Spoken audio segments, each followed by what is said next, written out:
The night started with the soft glow of fairy lights and the hum of chatter. I held her gift in my hands, a delicate necklace I'd spent weeks picking out, hoping to see that spark in her eyes that had once made my heart race. But the moment I stepped into the room, something felt off.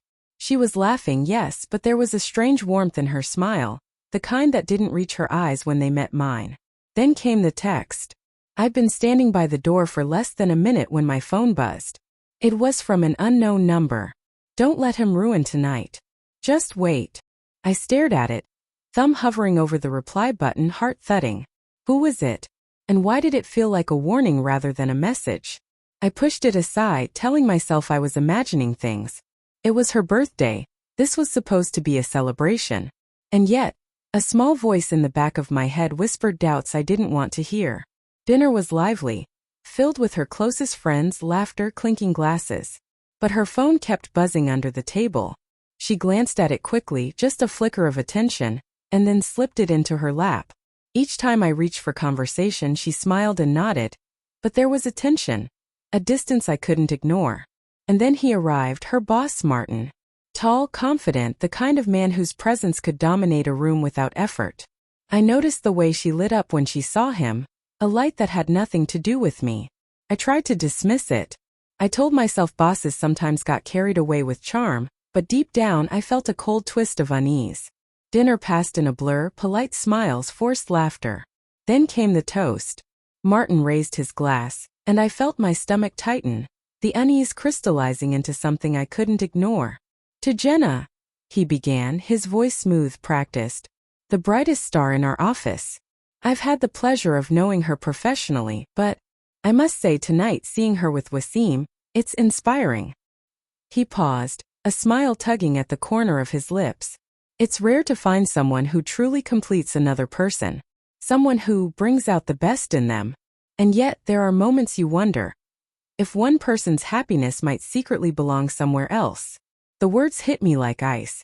My glass trembled in my hand, the liquid sloshing over the rim. I blinked, hoping I'd misheard.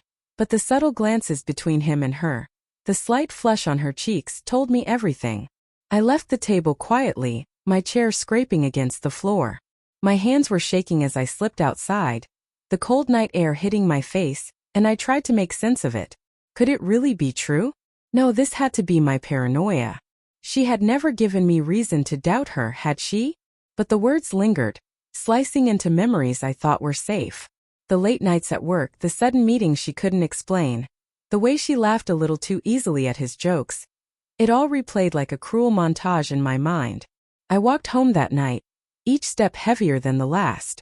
When I returned, I found her phone unlocked on the counter. I told myself I wouldn't look. I told myself I trusted her. But curiosity, that merciless force, took over. There it was, a thread of messages between her and Martin. Not just friendly work messages, but late-night jokes, intimate compliments, plans that were never meant to be mine. My chest tightened, tears stinging my eyes. I remembered the times I thought she was just tired from work or stressed. Every small lie, every little omission now screamed betrayal. I didn't confront her that night. I couldn't. I just sat, numb, replaying the toast over and over, the words slicing through me, leaving me raw and unrecognizable to myself. Sleep came in short, restless bursts, filled with questions I didn't want answers to. The next morning she found me in the kitchen, staring at the empty coffee cups. "Wasim, are you okay?" she asked. Her voice was soft, almost cautious. I realized then that she must have sensed I knew. "I heard the toast," I said quietly. My voice was low, almost strangled. "And I saw the messages." Her face fell, a mixture of guilt and fear. "Wasim, it's not what it looks like." But it was exactly what it looked like. I didn't need her explanation to feel the fracture that had formed in my heart. I loved her, but love didn't erase the sting of betrayal, didn't undo the weight of secrecy, the nights of wondering, the stolen trust. We didn't speak for hours. When we finally did, it was quiet, painfully honest. She admitted the affair, the emotional attachment, the moment she realized she wanted more than just a professional relationship. And I admitted that I had been hurt in ways I didn't fully know I could feel. The following days were a blur of confrontation, tears, and difficult conversations. I kept thinking of the toast, the subtle cruelty hidden in Martin's words, and how public that humiliation had made my private pain. But I also thought of myself, of the quiet strength I needed to reclaim. I realized that love, while powerful, isn't enough when trust is gone. I had to choose self-respect over lingering attachment, clarity over comfortable illusion. I packed her things with trembling hands, each item a small silent goodbye to the life we thought we had. She left that night, and the house felt impossibly empty. I wandered through the rooms, memories echoing like ghostly laughter.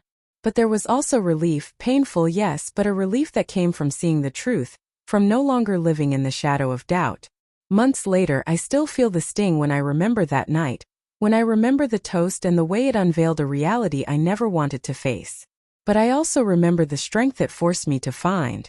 I learned that heartbreak isn't just an ending.